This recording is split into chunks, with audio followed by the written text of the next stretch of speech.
Um outro conceito que é extremamente importante a gente entender aqui também é justamente o conceito de assinatura de função. O que é assinatura de função? As variáveis, por exemplo, no caso uma variável inteira, uma variável double, uma variável float, uma variável caractere, char, elas têm o tipo dessa variável. E por consequência, quando a gente está utilizando esses ponteiros, ou seja, essas variáveis que recebem esses endereços de memória onde determinadas coisas estão alocadas na memória, a gente cria esses ponteiros apontando para um determinado tipo de variável. Então, por exemplo, nesse caso aqui em cima, note que quando eu criei esse ponteirozinho aptr aqui, a pointer, eu criei ele do tipo inteiro. Então, quando eu dereferenciar esse ponteiro aqui, eu vou estar justamente pegando um valor inteiro da memória, entendeu? Então, essa variávelzinha A aqui, ela tem que ser uma variávelzinha inteira, para que o meu ponteiro, ou seja, o endereço para qual eu aponto na memória, ela seja justamente de uma variável do tipo inteira, como eu estou indicando aqui.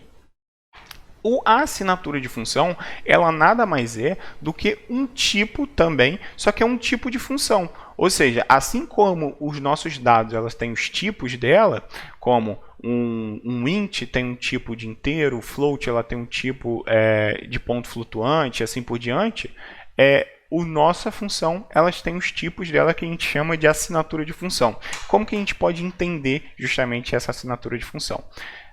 Deixa eu só pegar aqui, vou até talvez crescer um pouquinho aqui a letra para que a gente enxergue melhor.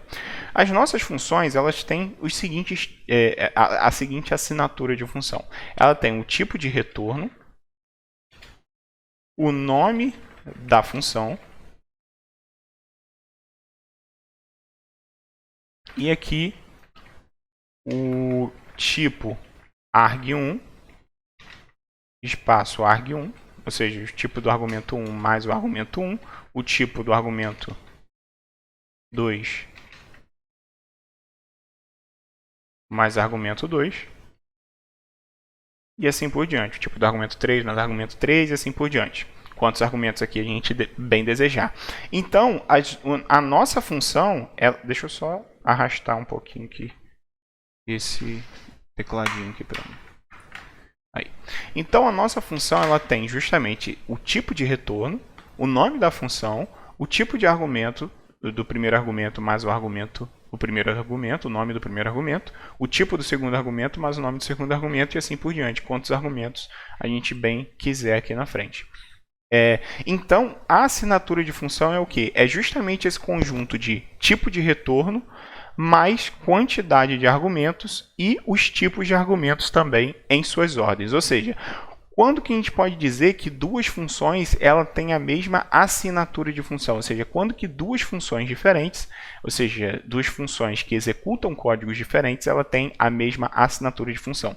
Quando elas têm o mesmo tipo de retorno, a mesma quantidade de argumentos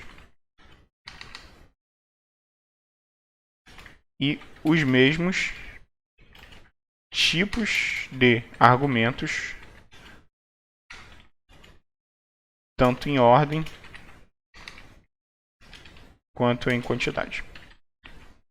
Ou seja, eu tenho que basicamente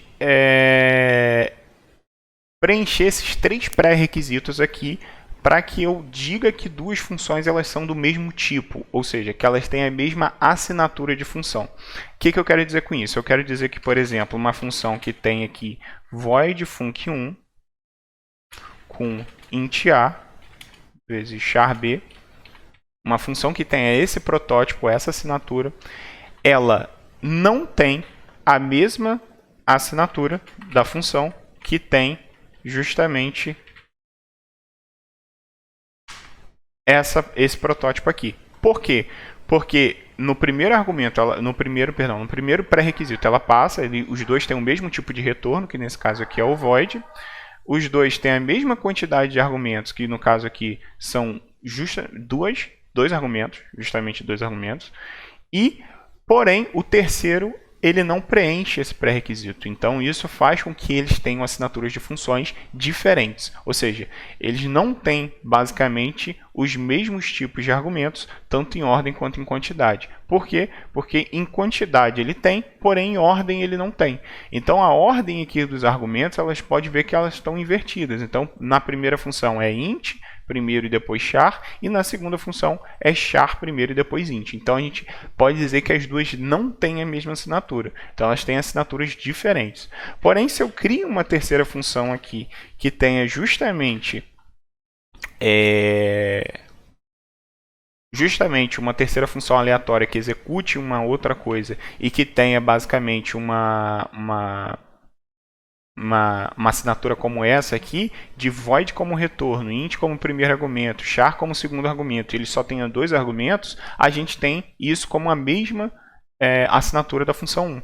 Então, isso é justamente a assinatura da função. É justamente esse conjunto de tipo de retorno, mas os tipos de argumento também importando na ordem com que eles aparecem. Né? Se duas funções diferentes elas tiverem o mesmo tipo de retorno e a mesma quantidade de argumentos, com os argumentos também sendo iguais em tipos e na ordem,